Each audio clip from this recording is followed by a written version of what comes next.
ఓ real estate సంస్థ ప్రచారకర్తగా వ్యవహరిస్తున్న సినీ నటుడు మహేష్ బాబుకు తాజాగా రంగారెడ్డి జిల్లా వినియోగదారుల కమిషన్ నోటీసులు జారీ చేసింది.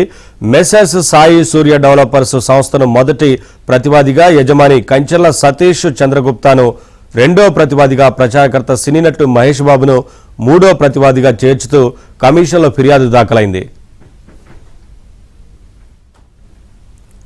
అప్డేట్స్ మా కరెస్పాండెంట్ మణికంఠ నాడి తెలుసుకుందాం. మణికంఠ, ఏంటి అప్డేట్స్?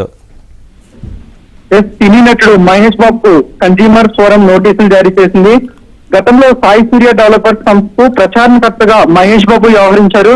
అయితే ఈ నేపథ్యంలోనే మహేష్ బాబు ఈ ఫ్లాట్లకు సంబంధించి యాడ్ లో కూడా ప్రచారం చేశారు. ఈ సాయి సూర్య డెవలపర్స్ కు ప్రచారకర్తగా పూర్తిగా కూడా ఈయన నిర్వహించారు. అయితే ఈయన యాడ్ ని చూసి సుమారుగా ఈ ఫ్లాట్ కొనుగోలు చేసే వాటిలో వైద్యురాలు సుమారుగా 34 లక్షల రూపాయలు పెట్టి ఆ ఫ్లాట్ ని కొనుగోలు చేసేందుకు రెండో ప్రతివాదికి అయితే ఇచ్చింది. అయితే అన్ని అనుమతులు ఉన్నాయని మహేష్ బాబు ఫోటోతో బ్రోచర్ ఉండడం వల్ల ఫ్లాట్ కొనుగోలు చేశానని ఆమె అయితే చెప్పింది. అయితే